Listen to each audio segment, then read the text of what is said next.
Welcome to the Gauntlet podcast. We're back with another exciting episode of the GM Masterclass. I'm Kate. And I'm Jason. Thank you for joining me again, Jason, in our ongoing series about being the badass GMs that we are. I feel like we dig a hole for ourselves every time we intro this. I'm going to embrace it and just be like, yes, we're cool and you should listen to our podcast. All right, so what's our first question? Well, the first question is always one that I've chosen, so this time I'm going to ask, what was one failure as a GM that really sticks in your mind, and have you since learned from it? A couple of years ago, I guess it's been a couple of years ago, maybe a year and a half ago, something like that, I ran this OSR game called The Black Hack, and it was a fucking disaster. It was such a disaster. Like, it's probably the worst session I've ever run. Like, it was just so bad. And the reason why it was bad was actually super instructive for me. The reason why it was bad was because I was in a place at that time where I expected the game's rules to do a lot of work, right? And I still want games to do that, right?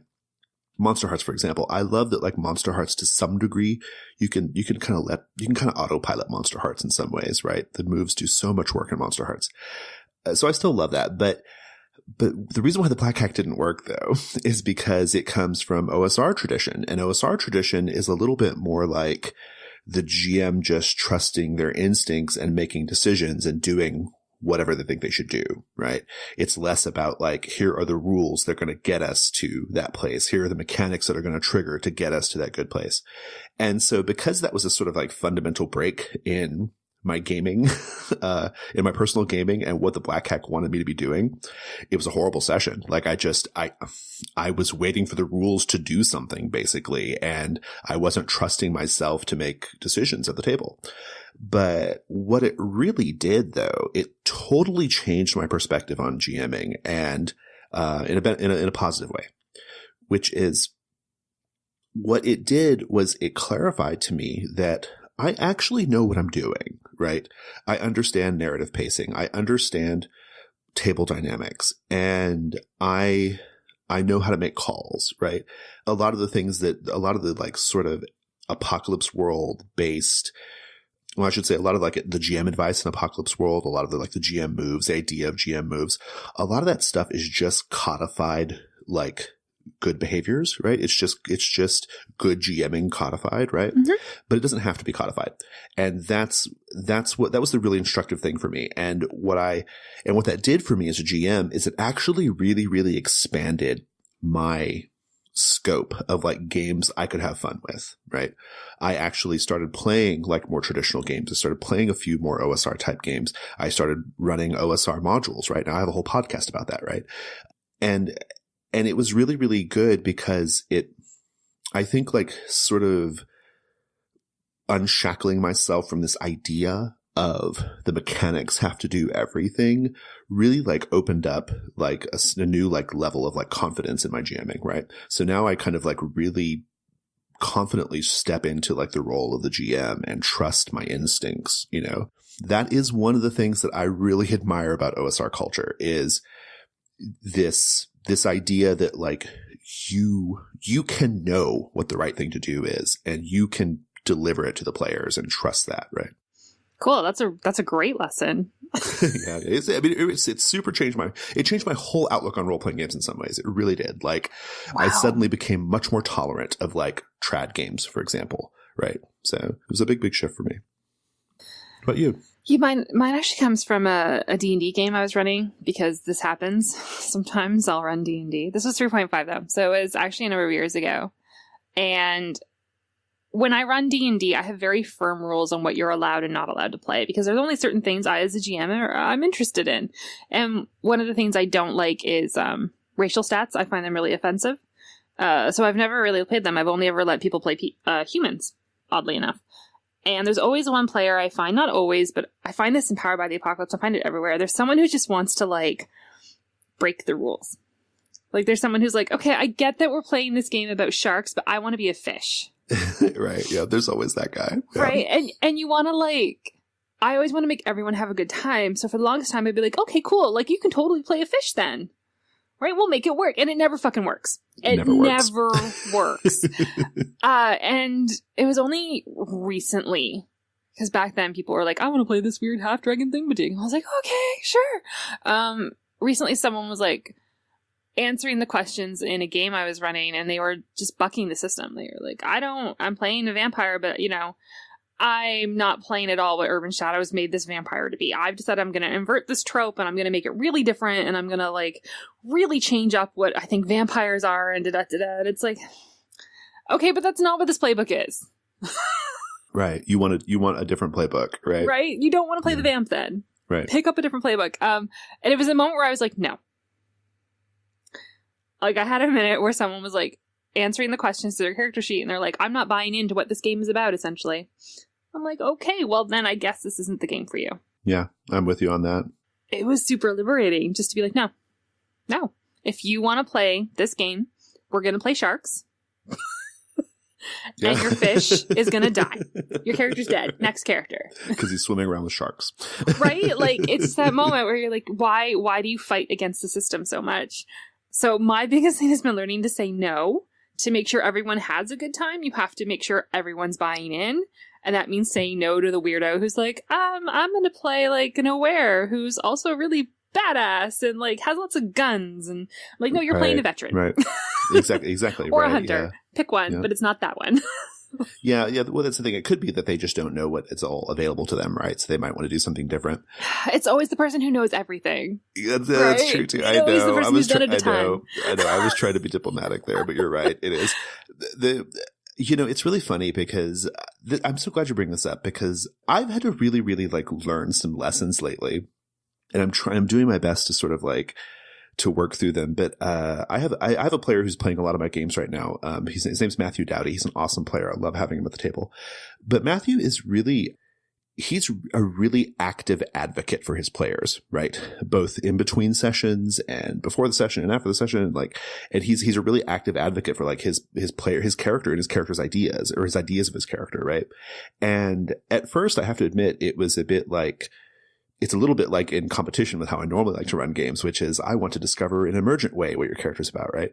But one of the things that like I picked up on is that, one of the things that he does, for example, that I really love is he takes that sort of like, okay, I'm really actively interested in my weird idea, right? That it's not fit like I have this like really weird idea that is maybe not like a perfect fit for like what we're doing here. But what he does is he still checks in with the other players. He checks in with me, right? And he makes sure that like he makes sure that what he's doing is swimming in the right direction with everybody else. And so I've had to really I want to make space for that, right? Like I want to make space for him to have his sort of like slightly oddball character, because, and I'm happy to make space for it because he does do the work of like, of how can I make my character work with the rest of you, right? It's not like this like single like sort of selfish thing, right? No, for sure. It's always the people I find who are like, they're fighting the game. Mm-hmm. And you're like, no, honey, no. And I don't know how much longer we're going to go here with this, but like one other thing that I think is very much in the spirit of what you're talking about here is playbook selection, right? Yeah. I think like, I've had to learn how to put my foot down on that, right? Like I pick playbooks A, B, C, D, and E for say Monster of the Week, and I've purposely excluded these other playbooks because they don't fit with the type of game I want to do. And I've had people be like, "Oh, can I play the Spell Slinger, please?" And I've had to be like, "No."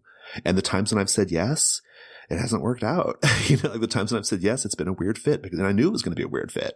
And so I've had to really, really like put my foot down on that. And I try to not be a jerk about it. I try to present it as, no, we're going for a particular genre convention. We're going for a particular style of play. And these are the playbooks that fit that. Yeah. And it's just learning as a GM to be like, my boundaries are there for a reason. The game functions a certain way for a reason. and trusting that and not just being like, oh, well, I want to make sure you're having fun. So, okay. Key insight. That's especially for you, right? I think I'm such a people pleaser. I think I'm less like in that mode. I think I'm more willing to be like, no. I don't care about your feelings. I care about our story. The integrity of the story is all. Integrity of the story is everything. Oh my God. All right. So I'm moving right along. Question number 1, chosen obviously from the G+. How do you handle the one player who's obviously not having a good time? Well, first of all, everybody has a good time in that game. So. Rockstar. No, I'm joking. That's not true. I've run into this plenty. Well, I'm a sort of like cut them off at the pass kind of person, right? So I do think setting expectations is a big part of this, right? I think you can avoid a lot of the like, sorry, no, Kate's laughing. Everybody grab your bingo card. I'm about to talk about setting expectations.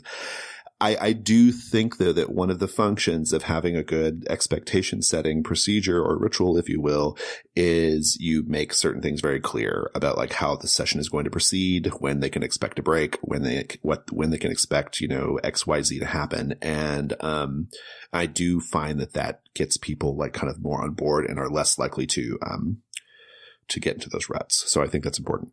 Having said that, I guess it just depends on how much they're killing the energy at the table, For me, if it's something I think we can push through and the rest of us can have fun, then I push through.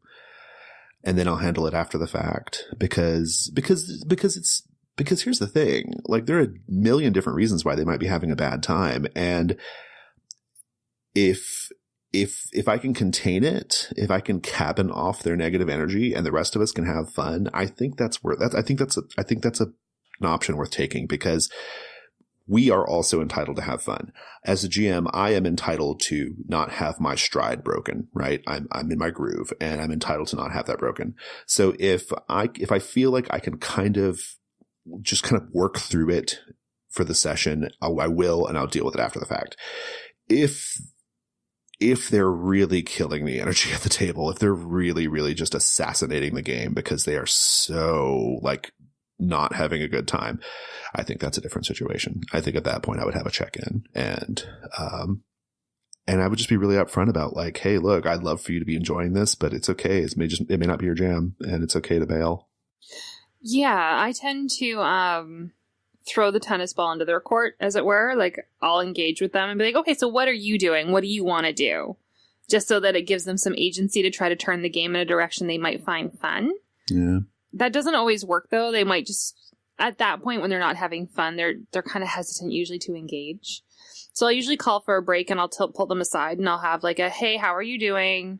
I've noticed XYZ. How are you feeling about that? Is there a reason this is happening? What can I do to make it more fun for you? And if their answer is, I don't know, or I don't think you can, like if they've hit that point where you're like, I'm done with this game, I'm just kind of here because it's rude if I leave. I'm like, it's totally not rude for you to leave. It's not rude for you to leave. You can go. No judgment whatsoever. Yeah. Right? Like, you have the option to say, like, this is not my jam. And that's okay. If it's a game that's progressed to, like, where something happened in-game and someone's taken, like, a personal slight and there's, like, a bad energy because this person's angry, I try to get them to air it out with me and then see if they want to address it. But I'll usually kill a game if someone's, like, angry. At another player. I think that's probably a smart move. I don't think I've ever run into that personally, but I think that's a smart move. I think Lucky you. Yeah, I think it's a good move. I mean, I think the only time I've ever had anything like close to that was one time, like in an effort to like hit their alignment statement, I had a Dungeon World player do a thing that was just completely out of nowhere, and it like caused them to kill an NPC that was a love interest of another player. And it was way out of line, and that other player got really mad about it. But then the original, the player who did it was like, well, that fits my alignment statement. And like, that was the only time that's ever happened. And honestly, that was right when I came back to role-playing games, and I probably didn't handle it well. Moments we wish we had a next card. I know, right? Yeah. I have a book of those. X card was nowhere on my radar at that time. So boy, an X card would have been really handy actually right? in that situation. Yeah. So yeah, I can't say I've run into it too much. I do think that, because you've got so many different possible reasons why this person's experience might be going south, I think it just takes like it just takes a certain degree of like empathy and sensitivity to kind of figure out what the deal is, and adjust accordingly. I don't think there's one good answer here, except to say that, sometimes it could just be like the player doesn't feel like they have enough agency in the story. And I think that's an easy problem to solve. Like you said, like throwing scenes to them is a great thing to do, spotlighting them. I'm a pretty active, or not active. I'm pretty good in my GMing about like letting players frame scenes, right? Like I often defer to them to frame their scenes. And so I find that like, people get into that and they feel like they have some control over the situation. And so, but yeah, that's a tough question. It is. And I think when people are obviously not having a good time, you should have been noticing this spiral ahead of time. Like, I'm concerned for the GM who's suddenly just like, I don't understand why this person's miserable. That's the thing. Like, you should know what's going on, right? Like, it should be pretty obvious. But. Yeah, and like trying to, like you said, like head that stuff at the pass as it's coming in. It could be people are talking over that person. It could be people are ignoring them. And sometimes if you have that one player at the table who's like not in the same space as everybody else or isn't friends with everybody and everybody else is a friend, Yep. Their ideas aren't run with as much. So I find it's my job to then like try to integrate their ideas a little bit more to pull them in. So it's just being an attentive GM and then being a good human being. Yeah.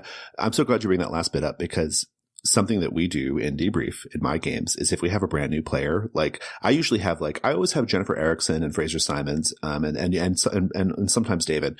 Those are like my core players. They're in like pretty much every game I run, some combination of them, right? And so we're really good together. Like we have our vibe. we have like a flow. They know exactly what to expect from me. I know what to expect from them. But we always have we always have a player who's like not as familiar with it. And maybe they have never played with the Gauntlet at all. And one of the things we do in debrief, which I love, I don't usually initiate this conversation. It's usually Fraser who does. But one of the things I love is we say, hey, this was your first time playing with us. Did you feel like you had enough spotlight time? Were there points where you felt like you weren't comfortable? Like he's like real open about that. Like we know you're new and we're sensitive to the fact that you're new. And did you feel welcome? That's awesome. That's really great. Yeah, I'm gonna steal that. Yeah. I mean, there's nothing wrong with it. There's nothing wrong with being upfront about it, right? Like, yes, the four of us have been playing together forever. Of course our vibe is going to be a certain way. Of course we're going to gel together. Like it's okay to like acknowledge that and then ask that new player, like, how did you feel about that? Like, is there something we could have done to make you feel more part of it? For sure. And the other point I wanted to add with someone who's bringing the energy down at the table and obviously not having a good time is sometimes they don't know they're doing it. True. Right. So sometimes what you need to do is when you are pulling them aside for a check-in and they're like, no, everything's fine. Everything's fine. Everything's good. You need to be like, so I know it's not your intention. Right. But you're coming across as being kind of angry and in the corner by yourself. And if that is your jam, cool. I just need to know that you are happy with what's happening and that if you can, try to smile. Not to tell people to smile because that's a huge faux pas. Don't do that. But just let them know how they're being perceived. Right. I think that's and that actually feels like after session care to me more than like, I don't know, maybe we differ on this, but I feel like that feels like a weird conversation to have in the middle of session to me. I have that conversation all the time with everybody, though. That's just my life. Fair enough. Did you know? Having the conversation is important, though.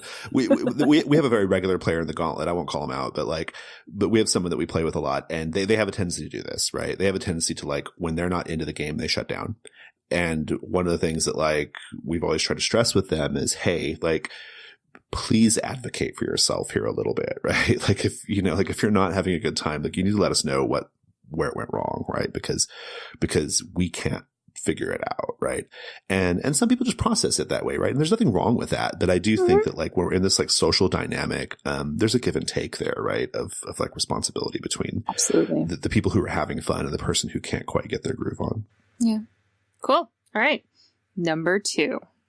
How do you integrate feedback and GM tips effectively into your GM style? Ooh, this is a great question. I love this question. So I really love this question. I'm on it. I am on it. I think we have a similar answer here, but I workshop stuff. I pretty like openly, actively workshop things, and I don't mind. I don't care. Like I talk about it and I do it. I sometimes run I sometimes run one shots to try out a thing. I sometimes what I used to do with Dungeon World is if I had like a really wild idea for like doing certain types of moves or doing a certain type of story that is not the normal Dungeon World story, I'd try it out in World of Dungeons first for like a session. And then I'd import my lessons from there to the quote unquote bigger DW game, right? I think it's okay to say to the players, hey, look, I'm really interested in trying this technique X, or I'm really interested in trying to do this. I want you to know I'm interested in doing that, and that's why it might seem kind of funny. I've got an example if you'll allow me here. Sure. I am presently doing a series on Gauntlet Hangouts called Wednesday Time Machine. And the first adventure in Wednesday Time Machine was we were going to play a World of Dungeons, but we were going to play one of the very first adventures in Dungeon Magazine from back in 1986. And one of my goals for this was, how can I use World of Dungeons to play this really, really old module that has tables and stuff, right? And what sorts of things can I do? How can I marry the rules of these two games? How can I like explore, getting the most out of this module using this like narrative, this lighter, more modern narrative system? And I was really open with the players about that. I was like, hey, look, I'm going to do this, and this because I want to try these things out, and let me know if it's not working, or let me know, like if you want to do something do it a different way. And actually there was a really great little coda to that whole series. It was a great series. But going back to Matthew Dowdy, who I mentioned earlier, one of the things that I always do in the final session of a series is I always say, hey, how do we want to stick the landing here? Where do we want to end up? Like, what kind of story do we want to have at the end? Like, what do we want to try to aim for? And we had that conversation. And then Matthew did a great thing. He was like, hey, I know one of the things that you're trying to do as the GM is see how this module works using this rule set. What do you want to get out of it? Right. I was like, yes. I was like, thank you for asking me that. Right? I matter. I know. I was like, yes, I never expected that to be asked such a thing, but I loved it. I was like, yeah, no, that's great. So yeah, I just talk really openly about it. I actively, openly workshop things. I name techniques. I think that's really important. Like, I name things. Like, if I'm trying a new way of doing something, if I have a new ritual, a new procedure, a new technique, I give it a name, because I think that building up that sort of table vocabulary is an important part of your job. Yeah, I work very similarly. If there's something new that makes sense to me, I'm going to say that it has to make sense to me first. I'm not going to read something and be like, huh, and then try it out. Like, it has to be something like, oh, I can see that working. Yeah. Because there's been some advice people give me, they're like, what about this? And I was like, no. No, the answer is no to that. It has to be something I find interesting and compelling. I will one-shot it. I will, like, next game, I'm like, all right, I want to try this today. I don't really want to hear how you feel about it during the session. Let's just try it a few times. See how it goes. And then, get feedback at the end. If midway through the session it is not working, garbage. Toss You'll it. know, right? Yeah, you'll know. Yeah, I give it at least 3 times before I'm like, nah, not for Kate's. Just because your first time is always usually clumsy using it, but after that, it's like if you're not jamming it, don't try to like shove a square in a circle. Just don't. I think that's great. I think that there's nothing wrong with being really open with your players about what you're trying to do, I mean, and that really goes back to something I said last episode, which is I view GMing as a skill-based endeavor, right? I view it as a thing that one can work on and get better at and is always improving, right? And to me, just being open with the players about your goals there is a great thing to do, right? Because then they're going to be sensitive to those things too, and they're going to have feedback for you. For sure. And you can, when you're doing roses and thorns at the end of your episode, you can ask for specific feedback. Like, you don't have to be like, this is an open forum for all your thoughts and opinions. This is like, how did you feel about X? And when you're setting expectations, especially if you're playtesting something, right? You can be like, I want to know how this specific move functions for you. So you better make goddamn sure you roll this move this episode. Right. That's your task. Yeah, right? Because you're all there to make a game together. So there's no shame in telling your players what you want to see from them. Just do it. Yeah, no, I agree. Yeah, I agree. I think like you and I keep a really like strong meta conversation going about the game, right? And that approach has just always worked well for me, right? The sort of writer's room workshop kind of approach, I just think it leads to good story and it leads to good outcomes. But yeah, like I want to go back just for a minute on the idea of like naming your techniques and naming the things you're doing. I think that's really important because to me, like something, it doesn't become real until you name it, right? So that's kind of how I approach stuff like this. So like whenever I come up with like a great new thing or I see someone like who's doing something and I want to bring that into my game, I give it a name, you know, like painting the scene, polling the table, smash cuts, you know, all the little names, things I name things, right? And that all my players know really well. To me, that's part of the process of becoming a better GM. That's part of the process of actively working to be a better GM is like having for me, I like to have tools and I like to interrogate those tools and I like to create new tools. And I think it's easier for me to take it really seriously and for the table to take it really seriously if it has a sort of, if it has a sort of gravity or formality to it, right? If it feels official, that's just my approach.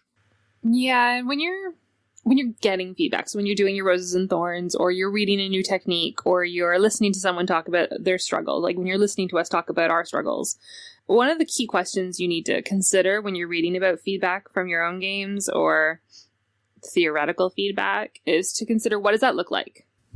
So, like, if someone's like, there's too much violence in your game, because I've had that as feedback. If we're playing a certain game, like, this Monster Hearts game is a little too violent for me. I'm like, all right, cool, that's fair. What does it look like for it not to be violent?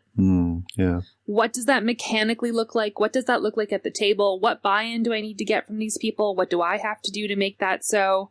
And then go there. That's how you integrate your feedback, right? It's like, what does it look like? If you don't know what it looks like. Beautiful active GMing. I love that. Yeah. Right? Like if you don't know what it looks like, you don't know what you're doing. So you have to know. And that's something I've also been learning. Like every time I would talk about Crossroads with Sarah Richardson, who's my mentor, she would be like, okay, Kate, you want to do this. What does that look like? I was like, oh, that's a good shit. Right? Yeah, so, I know for sure. Yeah. Yeah. It's a little bit like, what's that old little canard that people say, like, oh, whenever you're hacking the game every time you play it or whatever, right? It's something people say, right? Yeah. But it's kind of true, right? I mean, every time you sit down to play a game and every time you sort of like think about how to get to a certain result, you're kind of hacking the game in a way, right? Like you are, like you just said, like answering the question, what does that look like, necessarily means looking at the rules in a certain way and seeing how they get you there. I mean, no. You're hacking your version of the game. Right. Right. Like if you're going to play Monster Hearts, you're going to make it less violent. That doesn't mean you're going to remove Lash Out. It just means you're going to maybe write some love letters, or you're going to talk to your players about it and start being like, okay, but are you shutting them down then, since you don't actually want to hurt them? Yeah. Like it's learning to use the mechanics in a way that support what you're doing. But then if you create a special move to, like, I don't know, do something weird and wacky in Monster Hearts, yes, then you're hacking the game. Oh, well, I mean, yeah, that's just a matter of definitions. I mean, that's what I was saying. I mean, like, to me, a love letter and a custom move is hacking the game, right? But also, like, you're kind of, maybe you're hacking everyone's expectations is maybe what I'm getting at. We'll roll with it, Jason. No, we're talking about the same thing, just different terminology. But it's true. But no, but no, it's true. I mean, like that's a very, very active approach to incorporating feedback. And I think that's terrific. Cool. All right. Question number 3. What do you do with the player spending way too much time on something inconsequential? Do you want to say it? So here's the funny thing. We both filled out our answers at separate times, and we both wrote the exact same 3 words. The literal exact same thing. Make it consequential. Make it consequential. Yeah. Okay. I love this question, actually. I love it. The reason why I love it is because here's the thing. The thing that seems consequential is usually only the thing that seems inconsequential, it's usually only inconsequential because you have not yet seen what the player sees, right?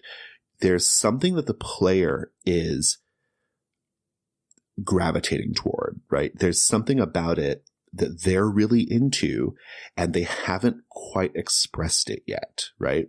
You may need to figure that out. Or, even better, let it be an inconsequential thing. Maybe move on a little bit. Let them do whatever they want to do with it. But here's the thing. Find a way to make that an important part of, say, the next session or later on in the same session or whatever. And when you do that, that player is going to think you're the best GM ever. They're going to think you're a fucking genius. And it's an opportunity. That's the way I look at these things. It's not that, okay, yeah, on the surface, it might seem like a weird small thing, and I'm not sure why the player is fetishizing it right now. But if you peel back a little bit, what's actually happening there is the player is telling you something. The player is telling you something about what they're interested in. And your job as the GM is to either make that thing consequential, reincorporate it later, or if you're just at wit's end with it, maybe then asking the player, if you can't sort it out, maybe you say, hey, last session you were really, really focused on the little girl in that one building. That didn't, to me, that didn't seem like that was a really important thing, but you seemed really interested in that character. What was it about it that appealed to you so much? And then just see what they have to say. Yeah, incorporating it into your lawn game is such a brilliant idea. Oh, God. I love it. You're so good. You become like master GM at that moment, right? Like there's nothing your players love more than taking that weird little thing that they were into 5 sessions ago and making it a thing later. This is also the key to making Fall of Magic brilliant. In case nobody knows, it's incorporating small details from like Barley Town. Yep. So what are your thoughts here, Kate? Well, I strive on 2 different lines here because I find there's the one person who's like focusing on the weird tapestry hanging on the wall, and you're just like, it's just a fucking tapestry, man. Like, there's nothing to it.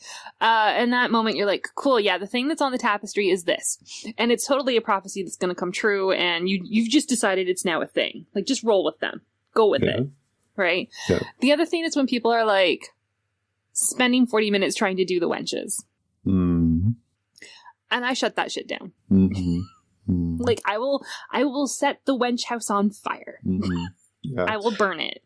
You don't get to go do that anymore. Like, if they were off on this intangential, I want to sleep with somebody quest. Right, yeah. You don't get to do that. And that's where I've seen it go, like, into the extreme territories. It's where it's like, there's a person who really legitimately wants to spend, like, 40 minutes of the game just trying to, like, have sex with somebody. They're having their particular power fantasy, right? They are, right? You're just like, it's just... I haven't run into that in 100 years, but I feel you on that. I know public that's gaming. The thing that happens. Yeah. I don't run D&D like you do. So. Not that I'm casting aspersions on D&D players. Wow. Is not what I'm doing.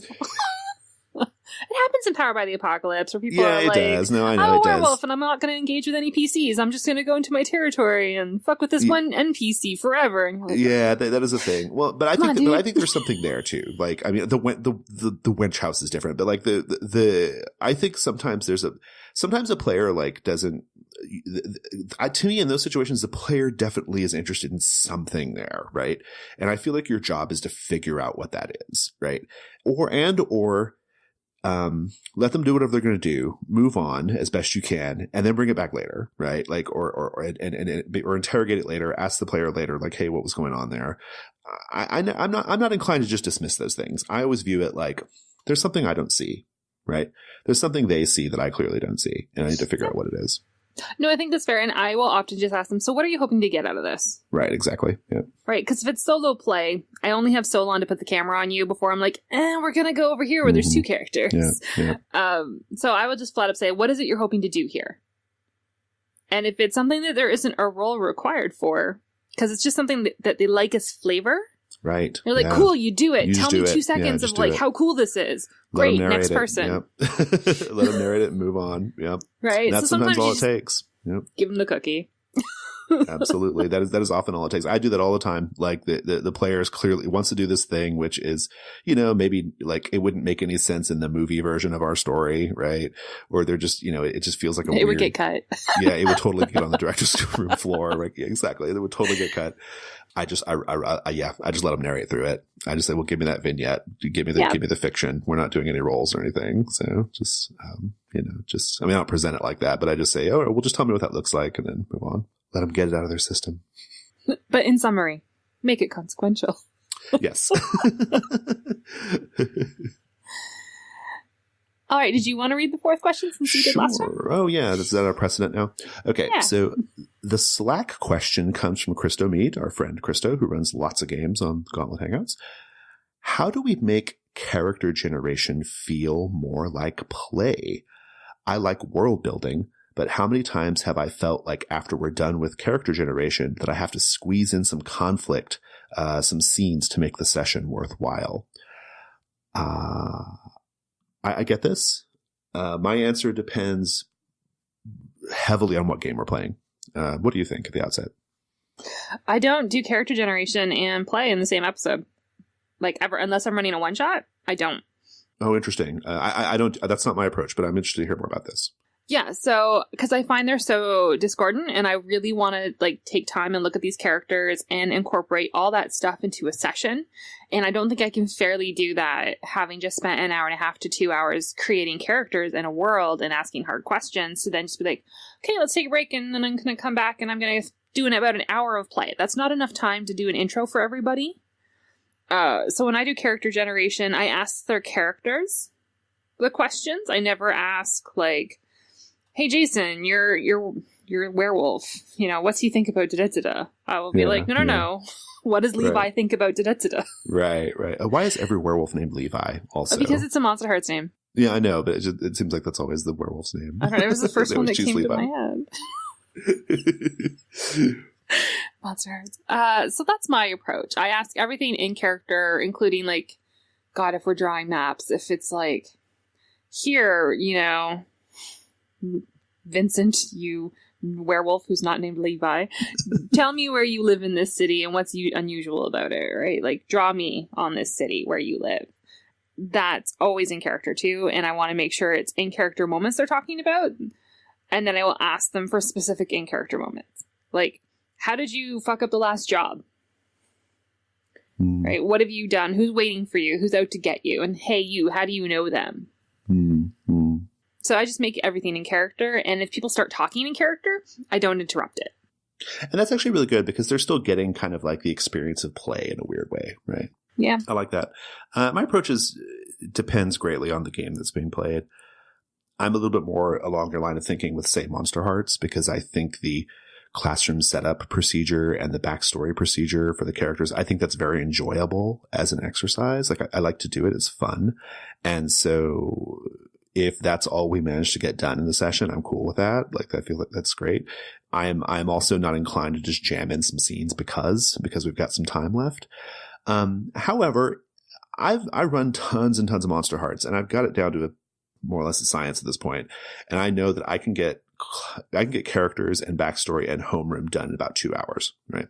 And if I have a 3-hour session, what I do now normally is, instead of doing the, okay, you're all the homeroom or all walking around school or whatever, the thing you're supposed to do in the beginning, what I do instead is we've made characters. That's awesome.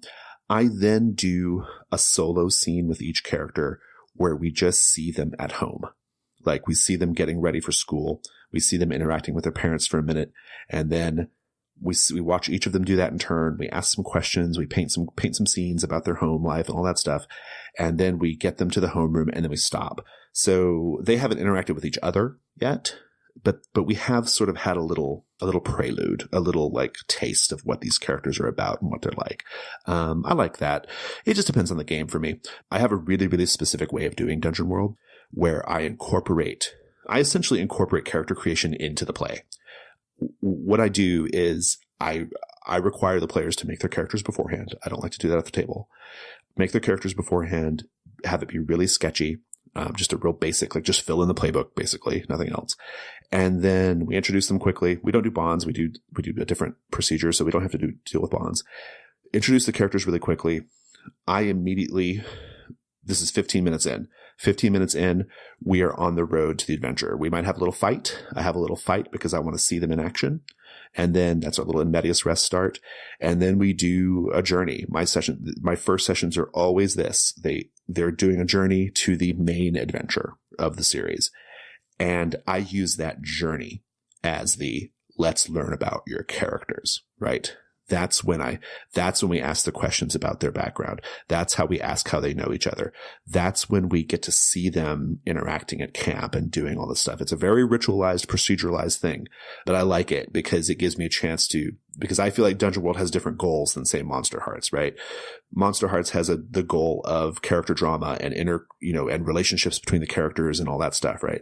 Dungeon World has the goal, in my opinion, of being awesome adventurer people, right? Going on adventures and doing adventure stuff. So I like to get to that, right? And I have procedures for fleshing out character development in the middle of that first session, which has always worked pretty well for me. So, but yeah, it depends on the game. I'm mostly with you on that, Kate. Like if it's a pretty extensive character generation series, setup, I just do, that's just a session. That's the session, right? Yeah. If I'm running a game where we are going to play a little bit after, I always start at the point where conflict has gone shittily for them. That's great. Yeah. Right. So Mass is my favorite to do this with because Mass is all about like fighting and then your relationships together and then fighting. It's very comic booky, turns out. Right. Yeah. Imagine. Yeah. So I always start with like the moment you realize you've lost the fight.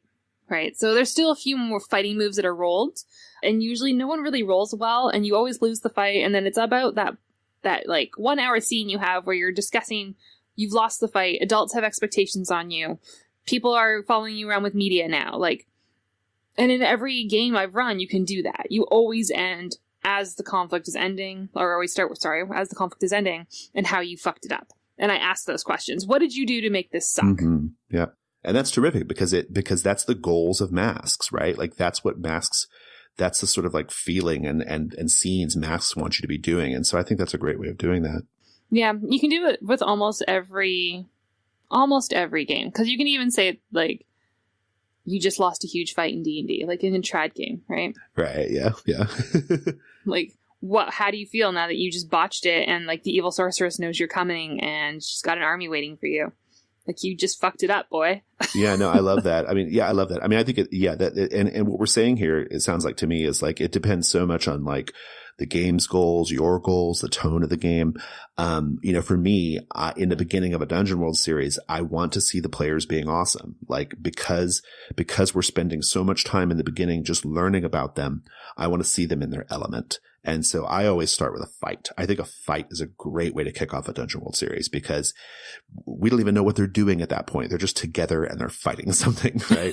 But awesome. But we get to, yeah, exactly. But it's like for one thing, we get the fight out of the way, so I don't have to worry about that for a while. And then also like it's like we get to see these characters shine. We get to see the thief do a backstab. We get to see the ranger shoot an arrow. We get to see all that stuff, right? So I think it just depends on the game. Urban Shadows, there's a game where I do not do any play after character creation. None. It's onerous. Like I would never do it. It's fucking onerous. Like it is like the worst thing to do after doing Urban Shadow setup is to then try to play. But I do sometimes fire off that first move. The little like, the little like. Oh, the rumors? I usually fire that one off and that's it. We always do that at the end of game. Because we're just like, then you can play him for next episode, GM. Here's some help. Because this move sucks at the beginning of episode if you don't have a GM who's good at that. Yeah, true. Fair enough. Yeah, fair enough. Right. But yeah, it depends on the game there for sure, Christo. I mean, to me, that's the key. Like, what are the game's goals? What are your goals for the session? How much time do you have? Right. All those things are a factor. But I think Kate's advice I would go with Kate's general advice of don't feel pressured to do it. Right. Yeah. Like have a great session 0. That's fun too. Yeah. I prefer that. I wouldn't, unless I have to, which turns out is almost never because you're the GM. True. Cool. Shall we go to Giving Me Life? Yeah. All right. Hello. I have two very important things to share with you. The first, after a long wait, Codex back issues are now available on DriveThruRPG, so if you joined our Patreon late and missed some of the earlier issues, you can now round out your collection. The second, the newest issue of Codex, Codex Cold, is available in our Patreon feed through March 2018. Here's what you'll find inside. Firelight, an original powered by the Apocalypse game and Game Chef 2017 finalist. The Wreck of the Void Hatred, a chilling OSR scenario. Balia, which I may not be pronouncing correctly, but is in any case a rural town in Ireland for Monster Hearts 2. Our newest Gauntlet daddy, Cold Cock. 5 dozen unusual things about the body we just found, a number of original illustrations, and a custom layout by Ollie Jeffrey. To get Codex Cold, just make a $4 or higher pledge on the Gauntlet Patreon by March 31st. That's at patreon.com/Gauntlet. And do check DriveThruRPG for the Codex back issues. Thank you. It's giving me life. Jason. I'm watching this really dumb show on Netflix right now called Skin Wars. It's like really dumb. That's good. It's not dumb. It's just, it's about body painting. It's like a body painting competition. People like paint each other. They like paint models, like scenes and characters and things. I started watching it because RuPaul is a judge on Skin Wars. And, yes. And so that was why I started watching it. I was like, oh, RuPaul's on it. I like RuPaul, so I'll watch it. And I'm actually really into it. And I think what I love about it is, even though it's like really low budget and like in many ways not a great show, what I love about it is I love watching people doing the thing they're awesome at, right? Like, I'm so awesome at this. Like, look at me be awesome at this. I really, really love that. That's why it's one of the reasons why I like Drag Race. Like, the Drag Race queens spend years perfecting, you know, the contour of their face, right? With their makeup, right? It's like, so good. You know, that's and to me, that artistry, like that witnessing someone like at the zenith of their creative power is just so great to me. And even Skin Wars, which is, you know, it's fun, it's enjoyable, but it hits a lot of the same buttons for me. I've seen it all. Like, it's on Netflix in Canada, and we watched that, and that's actually why I started watching RuPaul's Drag Race. Besides you saying you need to go see the show, yeah, was like, but RuPaul's on Skin Wars. Awesome. Yes. So I love the holiday season. I used to hate it, as every proper goth child should, and then I hit like 28 and I was suddenly like, oh my god, this is the best. So like, I have cards I'm excited to send out. I made specific little like unicorn holiday stickers that are like, you are magical and you are loved, and like, I'm so excited to send them to people, and I've got all my Christmas shopping done. Like, I love the holiday season, and I'm super excited to like decorate a tree, and we went Christmas ornament shopping today and it was the best. Yes, so I'm excited that winter and the holiday season is like an inch away from being here. Awesome. Well, listeners, that's our show. If you'd like to get in touch with us, we can be found on the communities section of G+. Just go to that section of G+ and search for the Gauntlet. You will find us. We have a website. It's gauntlet-rpg.com. We're on Twitter at GauntletRPG. We are on Patreon at patreon.com/Gauntlet. We would love your support there. Kate can be found at bluestockings.ca, where she does a lovely harrowing blog. And I'm on G+. I'm in all the places the Gauntlet is, so you can find me there. You are the Gauntlet. I am the Gauntlet. I am Gauntlet. It was lovely. Kate, thanks so much. Thank you. Listeners, thanks for listening. Take care.